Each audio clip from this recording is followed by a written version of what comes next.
What's up, everyone? Welcome to an exciting episode 50 of Retro Encounter. I'm Josh Curry. With me is a wonderful cast of Alana Hagues. Hey guys. Peter Triezenberg. Hello. Robert Fenner. RPG fans, resident RPG hater. And last, and certainly least, Mike Sollosi. 50 episodes, and I'm still in last place, so this is great. I'm so happy. We didn't talk for a while, so you came up last on Skype, so that's True, the ordering for that always. You should know that by now. 50 episodes. Yeah. In about 18 months. It's kind of hard to believe. I did some numbers at one point. We've been averaging, crap. I forgot my numbers. We do basically 3 in a month. I was going to be very impressed with you for a second. we do about 3 a month, which is actually pretty impressive. And recently we've been doing 4 a month, but right. And that's like we overall did 3 a month, and that's starting off at the beginning when we were doing them whenever the hell we felt like it. Sure. And so to average out during that time to about 3 a month, it's like, yeah, you know what? Good job. Collective pat on the back. Yeah, so we're here for kind of a bonus encounter.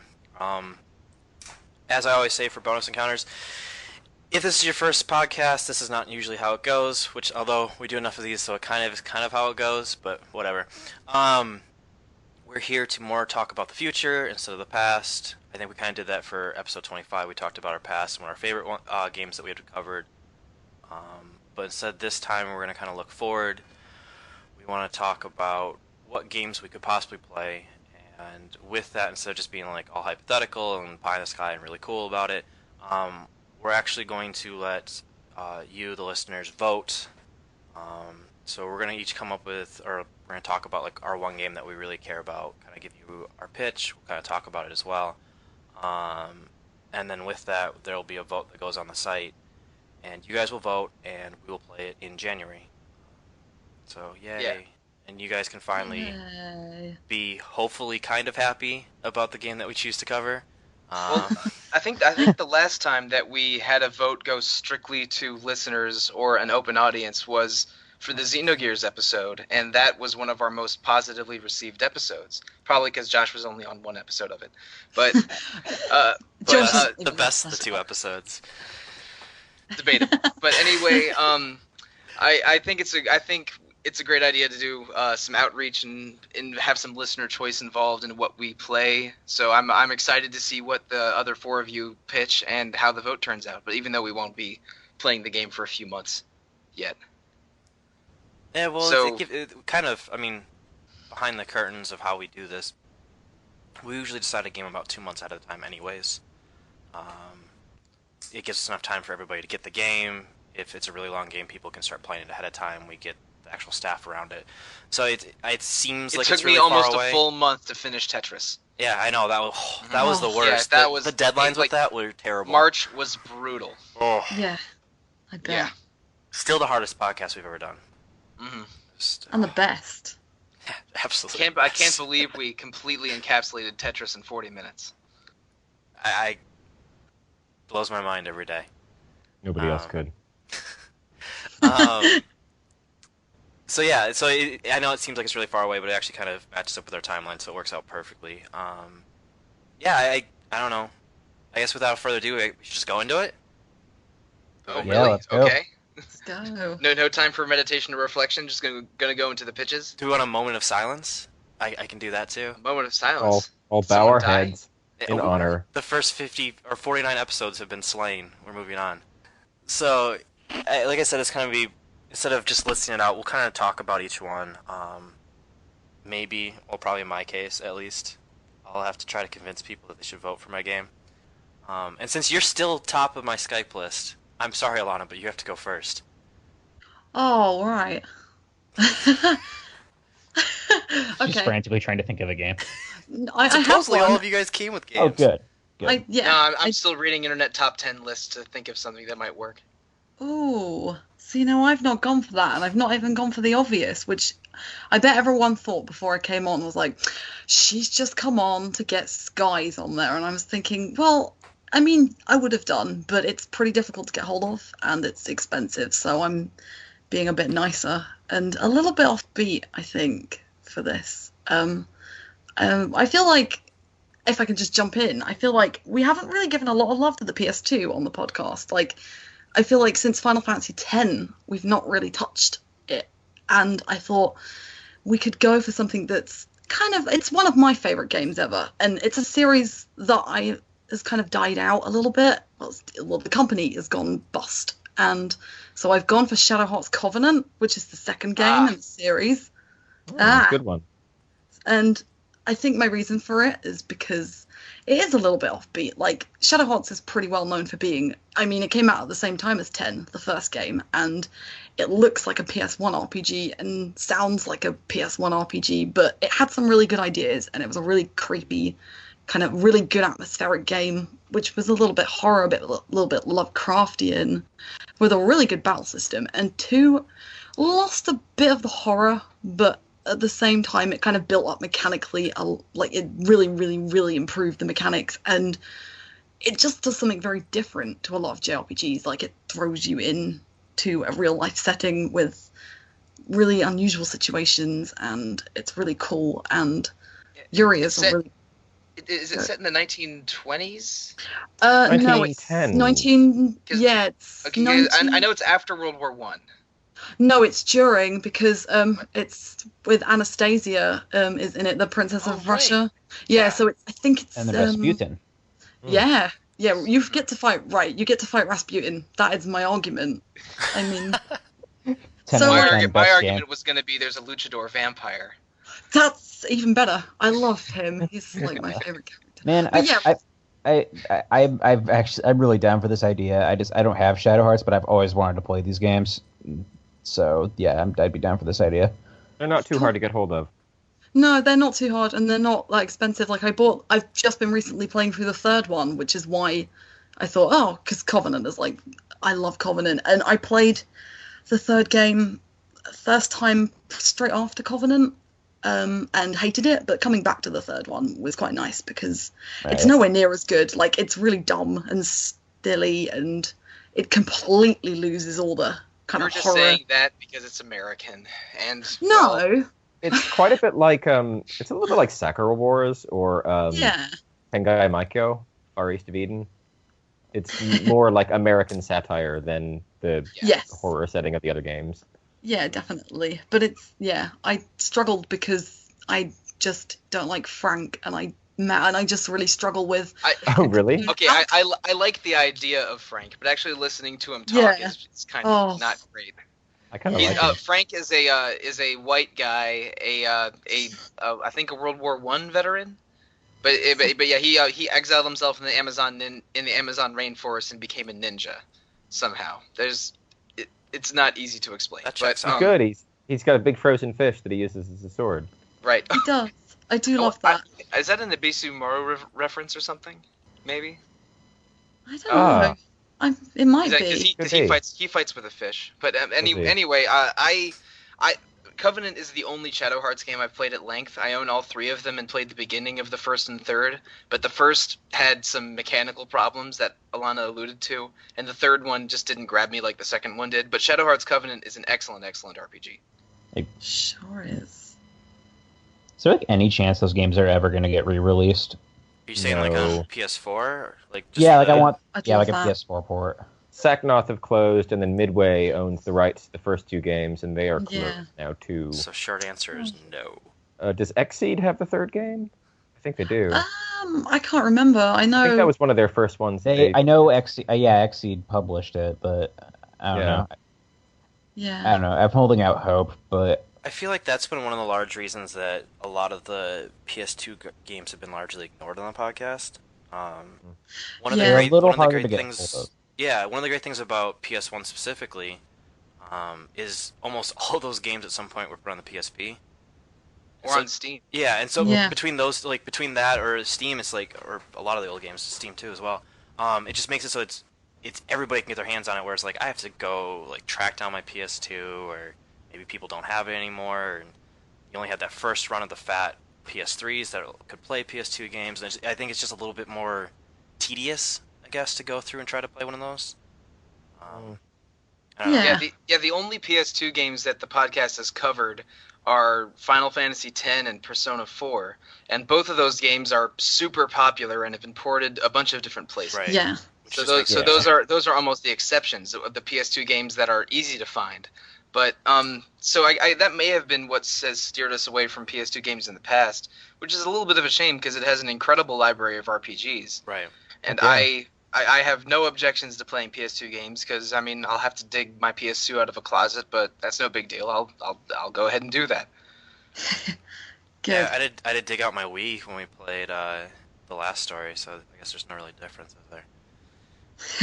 Well, Shadow Hearts Covenant is better than the last story, but I would hope so. It definitely is. If you vote for that game, you can hear us discover that objective fact on Retro Encounter. Is that the segue into the second game, Mike? I didn't say it was, but is it someone else's turn? It's up to you, man. Mike, carry on. You did the segue, so we're gonna have What? you. Whoa. Okay, all right. Putting me on the spot. I thought you said I was last on the list. Well, it changes based off who's talking. It rearranges. Ooh. Wow. Okay. You did the I was- segue, Well- so you were talking next, so you I popped was up. not. On Not my me screen, to it says segue. I was Josh not privy is, to this next list. to Alana. All right. Well, I mean, Alana mentioned that the PS2 was a little ignored on this podcast, and she was right.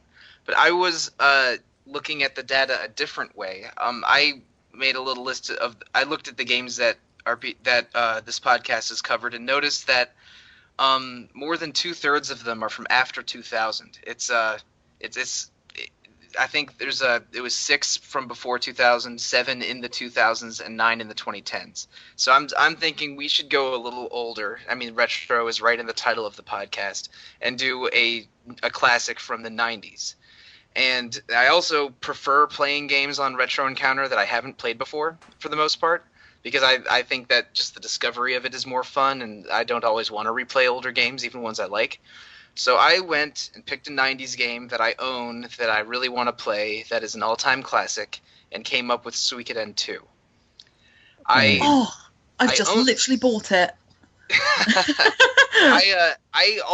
I recently bought it. I bought it over the summer, the PSP version. I'm sorry, it's a PS1 classic, but I bought it for my Vita, so it's loaded up on my Vita, but I haven't touched it yet.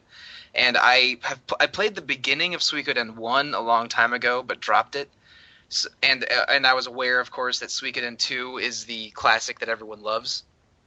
So, yeah, I am really interested in trying Suikoden 2 for the first time, and playing it for Retro Encounter would be the perfect excuse to do it. So I would. It's great. Yeah. A lot of love I've for got that it. game. I've So kind of I've- been waiting for us to do Suikoden 2, to be honest, because I have it. I have both 1 and 2 on my Vita, and The funny thing is, it's been in talks for countless and countless months. Like, I think we've actually voted on it a couple times, even. And I don't know what it is. It's on one of our big lists, definitely. But like even like for certain months, it's come down to like that and another game, and a different game is always beating it out for some reason. It's always shocked me because I figured that would be kind of one of those just like it's like one of those love children of the genre that like everybody seems to adore. Yeah. Especially certain writers on Kotaku.com, not naming names. So that's not surprising. It's not surprising, Mike, that you would take a really easy game where somebody like Alana picked Easy something game? that did a really good job picking out a good game. That's Not a sure little what you're off the beaten implying. path. No, because Suikoden. I'm not saying that Suikoden 2 is a bad game. I am saying that she picked something that wasn't so obvious. I don't know. There were alright. tons. Like Mike, you could have gone for Final Fantasy VI or like Earthbound or something else. I wasn't it? thought about FF6 or FF9, but I've played those games so many times, and Yeah. I love them. But for the podcast, I like playing games I haven't played before, and I would like an excuse to actually turn on my copy of Suikoden 2. Playing games for the Isn't- first time, I think, makes the months go by much easier when it's exciting. Yeah. I feel like it's less of a Yeah. chore, and also you feel less lazy about it because you're like, I don't really technically have to play because I already know how this goes. yeah, no, that's fair enough. There's some kind of a carryover data if you finish Suikoden 1 for Suikoden 2? That's right. I If believe you- there is, Oh, and that was no. part of why I wanted to play 1 first when I tried this like 15 years ago, But 1 really didn't grab me, and I've heard 2 is just the better one, and I'll accept playing a less thorough version of the game, if it means I finally get to play it. Yeah, no, and I've heard 1 is like it's still pretty good, and it's not, and it's fairly short from what I've heard, but like it's not 15 like hours, yeah. Yeah, it's not like essential for jumping into Suikoden. Okay, so I think we should retire the adjective essential. We're not allowed to use essential on the website. Oh yeah, no more. Essential is Josh's new trigger word, so we're going to replace it with indispensable, just from now on. Indispensable. There you go. The indispensable. Good word. Okay, so before we move on, our next feature is the indispensable 10. Yes. Coming soon. God. Coming next. Having flashbacks. So, does it stress anybody else out jumping into the middle of series? I know both games we picked thus far have been 2. What are those things that I hate that? These ones are like direct sequels, so there's like important stuff happening before both. Yeah, I like playing games in order. Yeah. I like playing games in order, but then I mean, if I never got over that, then I wouldn't have played Persona 2 through 4, because Persona 1 is a tire fire. Yeah, all right. To be fair, those games aren't. It has its problems, I admit. Related to each other. And I like the Persona 2 duology. Truthfully, but I think that while it is satisfying to play games straight in order, sometimes it's often not necessary, and sometimes if a sequel is obviously better or more acclaimed or the thing you want to play more, then you should go ahead and play it. I don't know. You really don't have to play Persona. Yeah, I would not recommend Persona. You don't need to play Persona 1 to get into 2, 2.2, or 3 or 4. And I guess it's a little more direct I can't say if it is for Suikoden or not, but it's a little bit more direct for Shadow Hearts, but I would just say go ahead into 2 anyway, since I struggled with the mechanics and combat of Shadow Hearts 1. Yeah, I would say you don't need to play 1. I mean, there's only really 2 major plot points that carry over significantly. It's been a while since I've played 1 anyway, and 2 I played a couple of years ago, but you're not missing out on anything huge, but you can give it a skim read, and I would recommend playing it personally, but you're not going to miss out too much. Maybe depending on which one wins the vote, I'll get I'll set aside a month of like prep time or something. I don't know. It's a place we get in 1 or Shadow Hearts 1. Yeah, Shadow Hearts 1's not that long either. I think you can probably do it in like 20, 25 hours maybe. All right. Don't play Persona 1, guys. Friends don't let friends play Persona 1. I swear at some point, Mike, it's going to be a drinking game between you ragging on Persona 1 and me ragging on Nintendo. I'm surprised that you picked me hating Persona 1 ahead of a different gamer series that maybe we have already discussed at length. Don't even start with me right now. But yeah, so it's essentially a bad game. Wow. What did we just talk about? Yes. I can start complaining about Sword Art Online for like a half hour if we really want to turn this into a complete bitch fest. Maybe we shouldn't. All right. So, guys, who's next? Why don't we avoid Peter because he's a little upset? Robert, why don't you do your game? Well, let me tell you all about why you should play Persona 1. I'm joking. So there's a kid named Mark. I personally have a lot of affection for Persona 1 aesthetically. Its battle system is garbage, but I'm going to go for the obvious. It's the playing the game part that I have issue with. Yeah. I'm going to go for the obvious, and I'm going to say that we should tackle Earthbound. Yay! This was my backup. Fantastic. Earthbound is and has been probably one of my top 5 favorite games of all time since it came out. It's a American suburban fantasy through a very skewed and comedic Japanese lens by the copywriter and author Shigesato Itoi, who said that he was tired of seeing video games become the realm of like an otaku boys club, and he wanted to make an RPG that would appeal to the older sisters of the world and entice them back into role-playing games, which I think is a very sweet sentiment. And, Earthbound, it's it's just a game that is for everybody. It's funny for kids and adults. It's subversive without being crass and nasty. I mean, there is some potty humor, but it all feels, I don't know, there's just so much love that I have for Earthbound, and I think that everybody should experience it at least once for its, I don't know, exploring an analog of the American Midwest and making your way across the world and fighting hippies and mushrooms. And it speeds along at a pretty good clip as well, and it's got great music. So, yeah. Has anybody else played Earthbound? Yes. I love Earthbound. In fact, if you listen to one of our other podcasts, you might understand that I consider Earthbound indispensable in a way. Okay. I've heard a rumor that there. Chrono Cross is a better game. I've heard a rumor that you should stop talking about this subject. But anyway, okay, I've only played the first hour of Earthbound, but I liked what I played. It's a little bit of a rough start, I gotta say. Yeah. I think it is pretty rough until you get your second party member, because the road to getting that second party member can be challenging with just one character. It's a bit convoluted. Yeah, but once it hits its stride, it's just an absolute blast, and there are no games that resemble it aesthetically or tonally except for its own sequel. Yeah. So it's Earthbound's a classic, and I adore it, and it is a great choice for this show. It's a really, really good choice. I think there's a reason that certain games are always mentioned, like Earthbound, Chrono Trigger. They're games that kind of transcend time. It's timeless. It's as relevant now as it was 21 years ago. Yeah. Yeah. I think that's a really, really solid choice.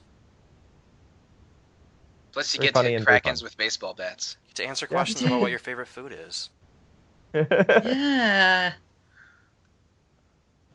Although the default choice of steak is pretty rock solid. Yeah, no, you can't really go wrong with that. Unless he orders it, well done. Then in that case... Yeah, then you're making a mistake. F that game. Well, forget wrong. Mom puts it in a bowl for you. That's kind of weird. Eat a big bowl of steak, she says. So it's like I guess if it's like steak tips or it's like the infinite meat bowl from Persona 4. Like, yeah, or like my a steak, God. or like a steak burrito bowl. Sure. I was ecstatic the first time I ever finished that bowl. That made my life. I never did. I missed it by 1 day. I was bummed. Yeah, same. So you were often suspecting it was a portal into the meat dimension, but you never actually got to step into the meat dimension. So you don't actually know what happens then. I never stepped into the meat dimension. It will be the goal of my next Persona 4 playthrough, I suspect. I think it's a trophy if you play it on the Vita version.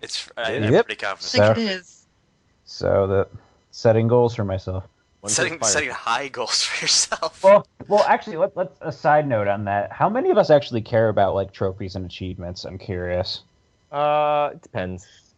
Yeah. It also depends. I like using them as a metric for what I can do in a game. I'll look at a trophy list usually before I start. Oftentimes before I start playing some games, just to see what am I able to do in the game. What goals can I set for myself to try and do. But I'm not a completionist, so I don't usually I've platinumed 2 games, and one was Type 0 HD, which was a really easy platinum, and the other was Zero Time Dilemma. Yeah, the both of the Zero Escape and Zero Time Dilemma basically give you the platinum trophy if you see every scene in the game. Yeah, which makes getting both of them quite doable. But for me, I think they're fun but not necessary. I don't need achievements or trophies to enjoy a game, but if I get maybe 75% of the trophies in a game playing it blind, and then look at the trophy list and see, I could get all of these if I play another 5 or 6 hours, then sometimes I will play that extra 5 or 6 hours. It's a weird incentivization system, but I mostly find it's fine. I don't like or dislike them too much in either direction.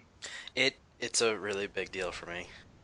Yeah, really, really, really a big deal. I'm a little softer on trophies than I was back in the day on achievements when I was much more on 360. But yeah, I will sit and I will collect hundreds of flags in Assassin's Creed, or currently, people have seen on Twitter, I'm going back through on Rayman Legends. I got 100% on it a while ago, But That's a great game. I love I love Rayman that Legends. game. A really stupid trophy attached to getting your awesomeness to rank 11.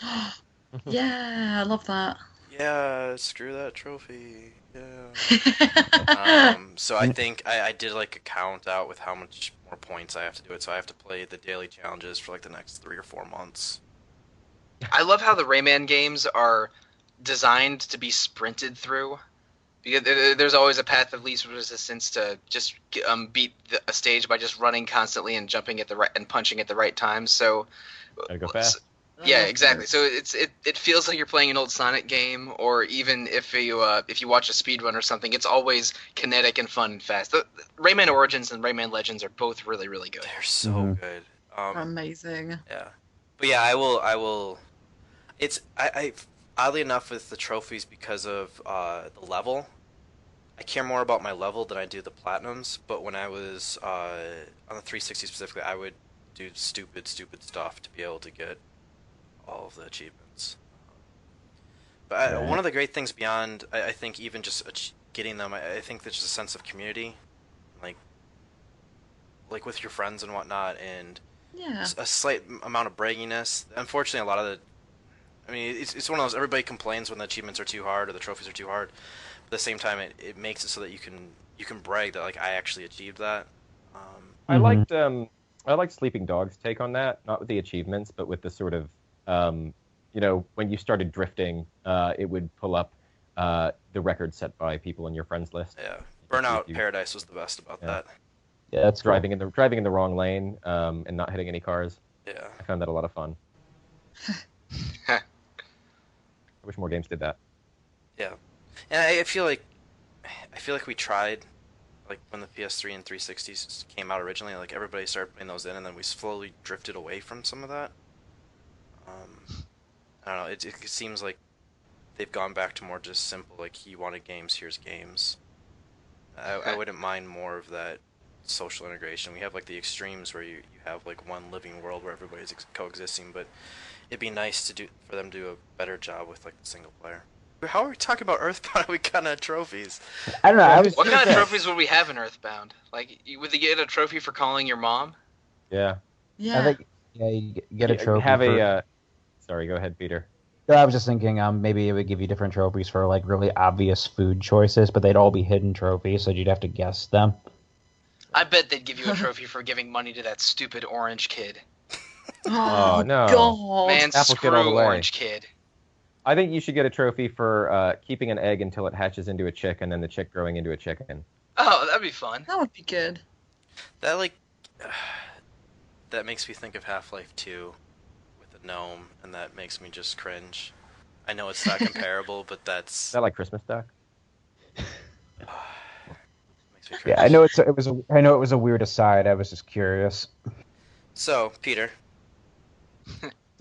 I guess since If you say Twilight Princess, I'm going to strangle you. So we're gonna play Kingdom Hearts. No, I'm just kidding. But I was like almost expecting it. I was hoping for it, and then we have to make a rule that if they vote on it, Mike has to be on the podcast. Well, Good. if I ever do a Kingdom Hearts game, it would probably be Birth by Sleep, but that's neither here nor there. The game actually I'm playing that I was wanting to pick for the show is a DS game that I was looking to revisit because I remember really liking it when it first came out, and it's been a while, and I thought it might be relevant to our interests.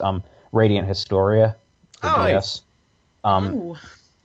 So Radiant Historia, just for a bit of background, it's an Atlas developed RPG for the DS from like 2011, I think. That's right. Has a killer Shimomura soundtrack. That's probably it's amazing. I love it. so I remember, good. and from when I played it, I remember being surprised by how fairly for a handheld RPG, the writing was fairly strong.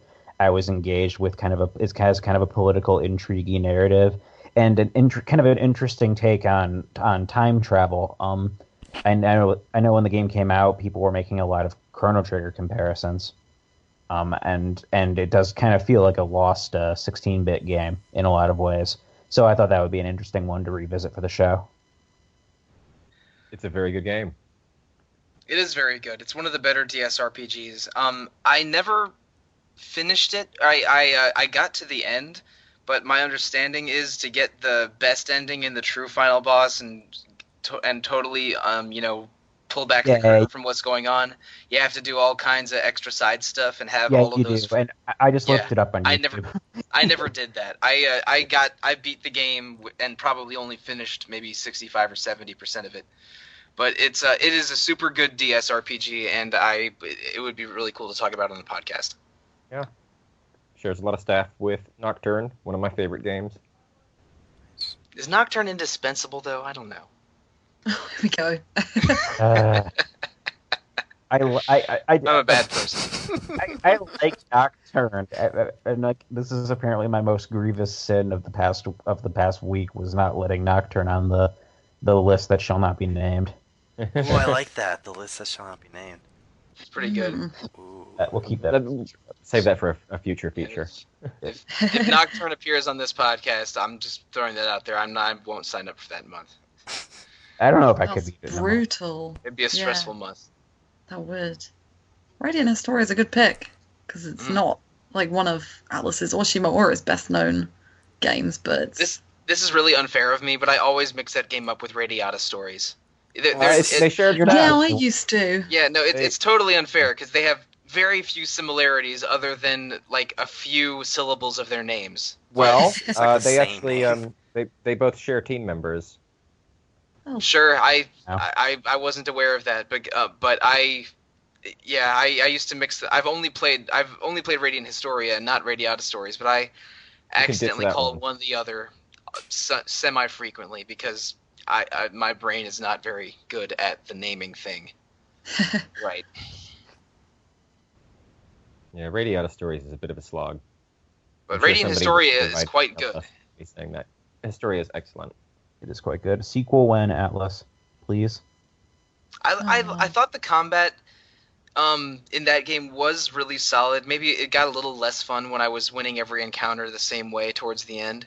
But just the concept of sort of pushing and pulling and shifting people into spells and traps was really cool for a while. Yeah, see, and this is part of the reason why. That's one of the main reasons why I want to revisit it, is because I remember liking the combat system at the time, and I think it was a mechanic that felt really satisfying in the moment, but it was also really repetitive because there is a pretty much one strategy to getting through most of your encounters, and that's one of the things about the game that I kind of want to revisit and be like, well, does this hold up as well as I remember it being?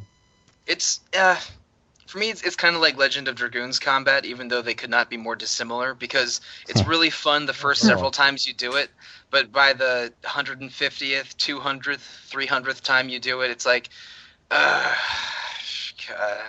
I've got way more time for Radiant Historia than I do Legend of Dragoon.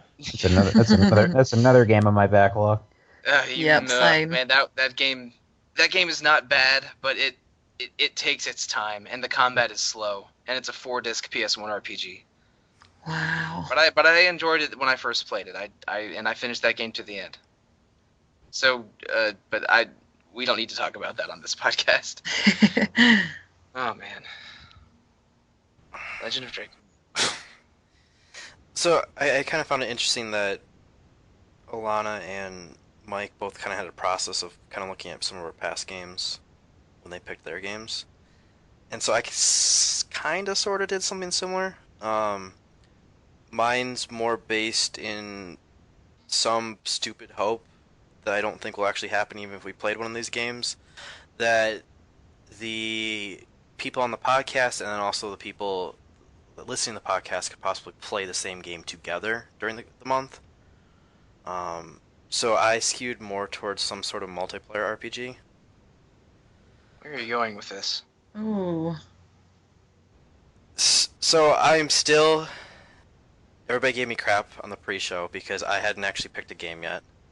I am bouncing around in my head between Diablo 3, Borderlands 2, Divinity Original Sin, Dark Souls 2, and World of Warcraft. Josh, you cannot pick 5 games. I know I can't. Just throwing that out right now. So what we're gonna do is we're gonna do a vote for my game, and then we're gonna put that with the other vote, and we're gonna no. So I kind of, that's kind of my thought process. A couple of those I throw out really quickly. I feel like Diablo 3, I think it's hard to cover. I think we could have Mike talk about it for a year. But I don't know, I just don't feel like it lends itself. Look, come on, let's be fair. I could talk about it for at least 6 or 7 solid months, but a year is a long time. Well, with my degree in math, I know whenever you get past halfway, you just round up to a full, so... With my degree in environmental science, I know that there's never enough time or data. And so I'm kind of... I've lowered it down to... I remember everybody getting really excited about Divinity, which I know is out of that list is like the least multiplayer-y of them all. I think it'd be interesting for us to play Dark Souls, a Dark Souls game. I really want us to play World of Warcraft. I think it'd be super interesting for us to do it. Like what? Everyone gets a free trial, and we just like. Well, you just pay for a month. It's really easy to get free trials of that. Yeah. I think I have at least 3 or 4 sitting around from various Diablo and Heroes of the Storm purchases I've made. Right. But yeah, and think of how cool it'd be for us to just start raiding together for a month. After we have to like grind our characters up to a reasonable level. I've played a little bit of Final Fantasy. I've played a little bit of Final Fantasy 14, but I mostly avoid MMOs because I prefer more self-contained experiences, and I have some kind of aversion to a game that has a designed grind, just personal goals in mind rather than a story goal in mind. And I like Warcraft 2 and 3 a lot, and I think I mentioned this on the Blizzard Encounter podcast a year ago. But I actually read about World of Warcraft sometimes just to see what these characters I know are up to. Like, I forget what expansion it was, but like they in one expansion years ago, Deathwing resurfaced, and he was a big raid boss. And it's like, oh, cool, Deathwing was awesome in Warcraft 2. So like little things like that were fun to read about, but I was never interested in actually playing World of Warcraft. But if you choose to make this your game, because I'm not sure you have or not, and if people vote on it, I would at least think about it. I feel like I have 0 chance of winning with that, unfortunately. But I just wanted to throw it out there. It makes me feel good that I threw it out there. Definitely an interesting idea. Even as a bonus round, like you could just throw us in for like a week and see how we do. You know, like this is kind of thinking about it. It's like I'm bouncing around with that idea. It's just it's really intriguing. Like the whole idea of this whole podcast is engaging the community.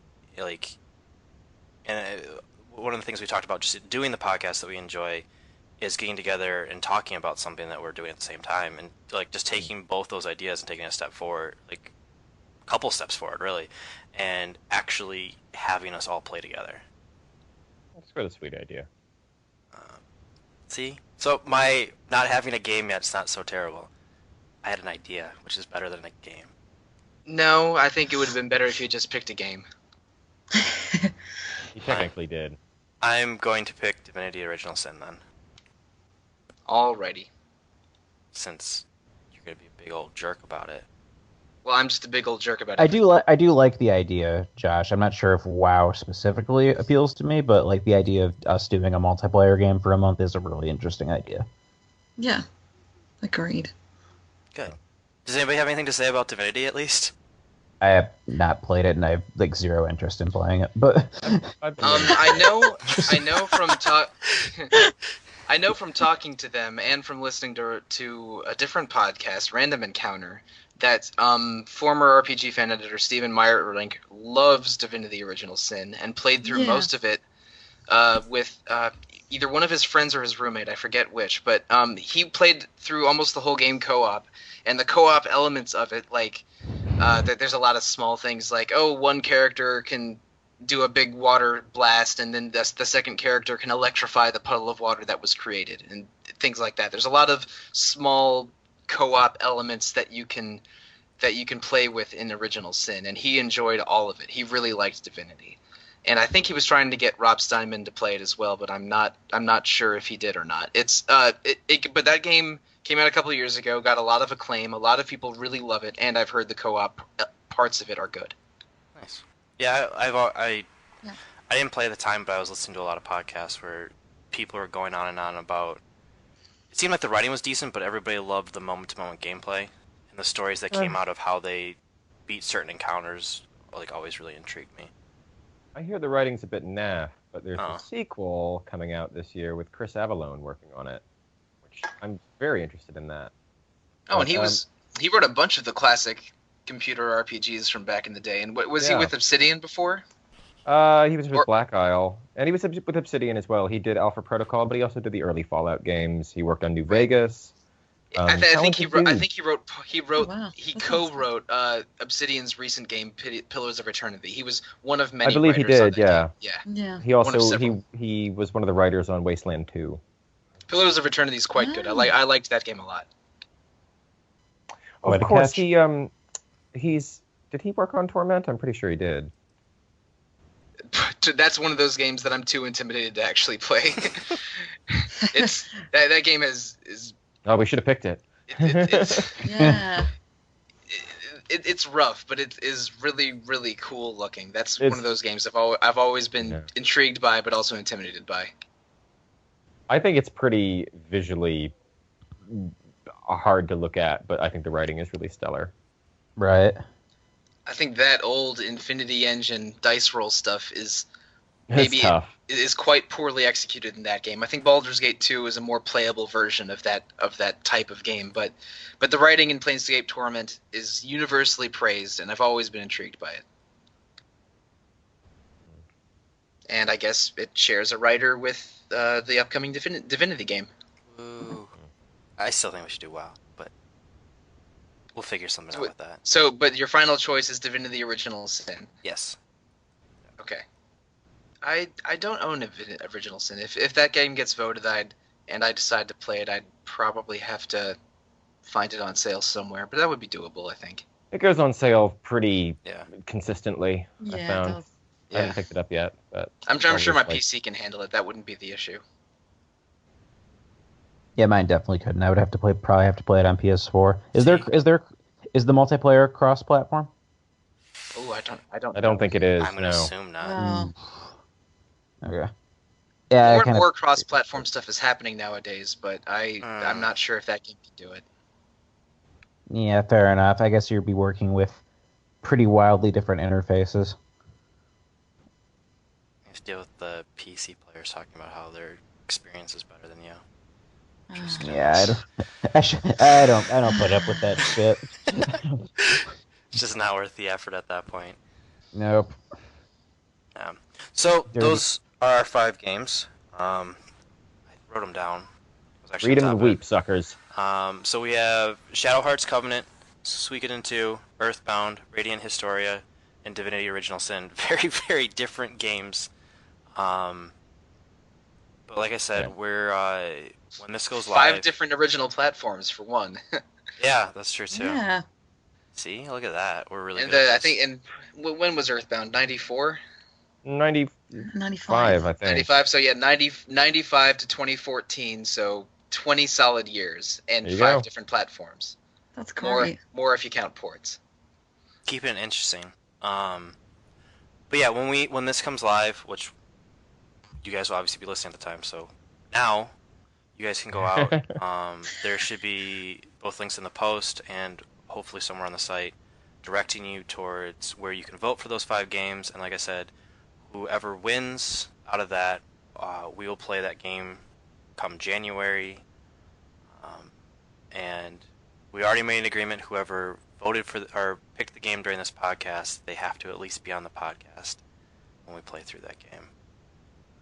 Which these are 5 really good games, so I don't think it's really hard to twist people's arms to play. Alana, we're gonna make you play one of your favorite games. I know. If we vote for it. Oh, what a shame. Well, I was just worried. Actually, yeah, like Earthbound is good as well. So they're 5 really good games. I have no problem Earthbound playing is any an of these. indispensable game. It should be on any list of indispensable RPGs. Or at least on the top list of 20. I mean, instead of hitting 21. I would agree with you, but maybe we should change the subject. All right, top list of Super Nintendo RPGs. Yeah, no, I would put it on the list of those. It'd be behind Chrono Trigger and FF6, but ahead of, Lagoon and East 3. Lagoon makes the list, does it? There is no middle ground. Why don't we just put Secret of the Stars on there as well? Oh boy. Paladin's But real talk, don't play Lagoon. Yeah, that's one of my least favorite SNES games. Oh, that's so bad. Why did I even bring it up? Man, Lagoon, Legend of Dragoon. Just don't play games with oon at the end. Maybe avoid that. That can't be true. There has to be an oon game that's good. I don't know.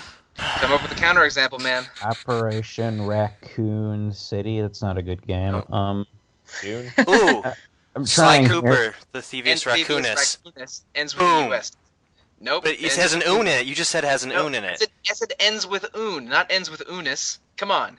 It's right there on the bottom. This is incredibly semantic, and all of our listeners have abandoned us. There has to be another Sly Cooper game. There's 3. Well, there's 4 actually, but I don't think any of them end in raccoon. I can't believe we actually are having this discussion. I apologize. I'm looking it up. Cool Tune on Dreamcast. Splatoon. There we go. Splatoon. Oh, Splatoon Oh wins. man, and Splatoon's good. I like Splatoon. All right, I apologize. I was absolutely wrong. There are good games that end in oon. There's Just one not good game. Lagoon.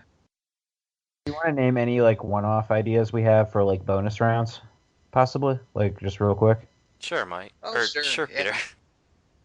Mike and I have fused. It's a Dragon Ball Z thing. Nice. It's been in the sun too long. I was just saying, I a few ideas for future bonus rounds. I was thinking of kicking around. Possibly would be revisiting the Final Fantasy 13 trilogy, especially with 15 around the corner. I feel like it's time, at least, to kind of look back at the last time we had a major Final Fantasy game that was in development hell for God knows how long and turned out to be kind of polarizing. I was wondering what word you're going to use after kind of. There's a lot of can be used to describe 13, but I do feel as though the reception to the game has honestly mellowed out a bit in recent years. I know more people who like it than hate it at this point. I feel like people still hate it, but they're so disappointed they just don't want to talk about it. See, I don't know. I've talked to more people who legitimately point out, I know I enjoyed this game or hear things about it I liked, and overall it wasn't that bad. And it's and I don't know if that's just it's not as immediately disappointing anymore. You can get it for super cheap. So if you play it now, it's not it's not like you spent $60 and were waiting for this game for 4 years and it turned out to be kind of. But I honestly had no problem with 13 when it came out. I didn't really either. I didn't love it, but I enjoyed it just fine. I think 13-2 is probably the weakest of the trilogy, but it's still a fine game in its own right. And I actually legitimately enjoyed Lightning Returns a lot, even though the story in that game is rock stupid. The game itself is really fun. So, this is an issue of perceptions, but I think that Peter's judgment of it is pretty sound. It was very divisive and polarizing. Oh, absolutely. And had a lot of negative attention when it first came out, but largely people have mellowed out on it, which is that sounds about right to me. I haven't played any of the 13 games except for the first 45 minutes of 13 on a friend's copy, but I wouldn't mind listening to people talk about it. Mm-hmm. Yeah. And just a couple other ideas I had is one, a Kingsglaive episode, because now that the movie's actually out for more people to see, that could be worth discussing. And FF15's been delayed a little bit, so we could probably post it before the game comes out. Yeah, so that there's time. And I also thought, since as a kind of an addendum to our To the Moon podcast, I just played a Bird Story, which is a recent Kan Gao game that is kind of a prequel to their To the Moon follow-up, Finding Paradise. And you can beat it in less than an hour, so I figured it would be an easy bonus round. But let us know if you're interested in any of those, dear listeners, and we might finish To the Moon. I really want to. The idea for a bonus podcast I really want to do is a Dragon Quest episode, because I think it's unfair to make people play an entire Dragon Quest game in a month. But doing an episode where we were either discussing the whole series or just discussing, say, maybe 8 My two favorites are 5 and 8 in Dragon Quest, but I would love to talk about Dragon Quest on a podcast, but it may have to be relegated to a bonus round episode. I'd be down. I love Dragon Quest. I love Dragon Quest. I have played every game in the series except for 7, and I'm really looking forward to playing 7 now. Yeah, this would be the best way to play it. Yeah, I own the PS1 copy, and I've tried to play it a couple times, but that has not happened. So we're recording this right before the 3DS version is out, but by the time we post it, I'll probably be playing it already. Speaking of games that's unfair to have people play, I think it'd be really interesting for us to do a bonus round on Lost Odyssey. Oh yeah, actually yeah. That's where all the Shadowheart stuff went. It is. Oh, neat. Well, that makes me less excited to play that game. No, don't. I've always wanted to play Lost Odyssey, but I'm not enough that I wanted to buy an Xbox for it. So. Well, and that's one of those things. It's one of those games. Kind of combining kind of a couple ideas here, but where you're saying there was so much hype and excitement about it, there was a lot leading up to all of those games from that developer, and Lost Odyssey kind of was like carrying all that weight. So it's intriguing just kind of historically for where it kind of sits during that time period. It was also supposed to be the savior for the 360 in Japan. Yeah, that and Blue Dragon, right? Yeah. Oh, Blue Dragon. Which I actually like Blue Dragon a lot more than Lost Odyssey. No. Dragon Quest with Still looks Personas. pretty good, if there's one thing Mistwalker's output has taught me, it's I would rather play bargain bin Final Fantasy than bargain bin Dragon Quest. Oh yeah. I can get Blue behind Dragon. that. Where does the last story fit into that categorization? I really enjoyed the last story, but I recognize that I'm in the minority on that one. What would you classify that as? What is that budget I liked of? parts of it. I think bargain bin Final Fantasy. I liked parts of it, but I felt really burned by the end when I was underleveled and couldn't beat the final boss. But that's a neat game for the most part. You should listeners. You should listen to the last story episodes of Retro Encounter that we recorded last year. Podcast I ever wanted to do. That was it was a very, very good game for a while. I'm not sure if it overstayed its welcome, did something repetitive, just had bad mechanics at the end. I don't know. I still don't really know what happened, but it went from me massively being excited for it during the first podcast to the second podcast, me absolutely hating that game.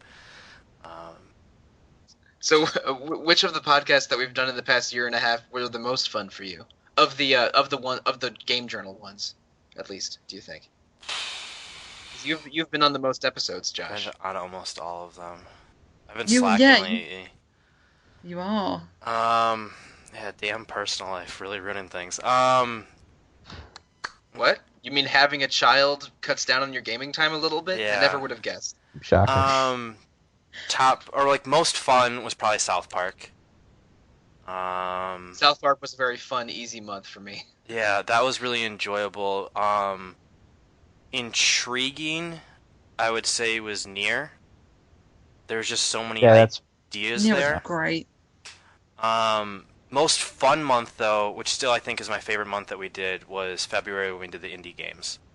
I absolutely adored Gone Home. The conversations from To the Moon that were generated. And then Juniper's Knot was really my first visual novel, so it's kind of 3 very different games with 3 very fun games to talk about. All 3 of those games, they don't exactly share a genre, but they're all put into that sort of adventure game, visual novel box that is, a very loose categorization for multiple genres. So I thought that was a fun month too. I was only on one of the episodes, but it was really fun listening to all 3 because it was those 3 games are the kind of games you could list together, and are legitimately interesting on their own. But it was fun, playing them in a row, or hearing you guys talk about playing them in a row. And they're also bite-sized. I mean, we play so many of these games that it's a short month if we're only playing for like 20 to 30 hours. And then to kind of turn that on its head and be like, oh, like Gone Home, it's going to be hour and a half.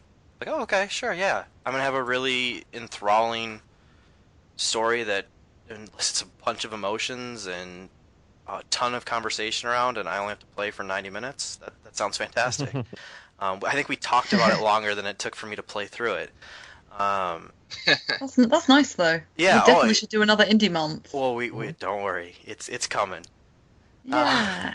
I honestly think, kind of on that note, I think Gone Home is my favorite game that we've played overall. Oh, really? Oh, Wow, nice. I would actually put Gone Home. It's either at the bottom or very close to breaking into one of my top 10 favorite games of all time. Oh, wow. Awesome. That's really cool. Nice. I really, really enjoyed that. So, yeah, that would be kind of like my breakdown. I think overall, both quality of the episodes, and I think quality of coverage, and I think the games overall, I think 2016 has gone a lot better than 2015 as a whole. I think we've really hit our stride this year, and I think we kind of talk about episode 50 and kind of celebrating and whatnot. Thank you to, obviously, everybody that's here that has been on a bunch of these podcasts. Thank you to all you listeners who have been there, who have sent emails, contacted us on Twitter, or even just got on the boards. And like, your feedback's been great. You guys being involved has been wonderful. So a big thank you to everybody. So, yeah, there's my sappy moment. Aww. Oh, That's sweet of you to say, Josh. You guys It's are been what fun. make Retro Encounter what it is. Oh. There you have it, folks. I'm not always a big jerk. Well, Yeah. I mean, some people would apologize say for- otherwise. for calling you a degenerate on the boards. A degenerate that doesn't know how to play games correctly. Yeah. No. we play games wrong. We choose the wrong games. We're all bad people with bad opinions. I mean, I'm not going to dispute any of that, but you can find all that discussion on the forums. Yeah. And yet people still keep coming here. Do they?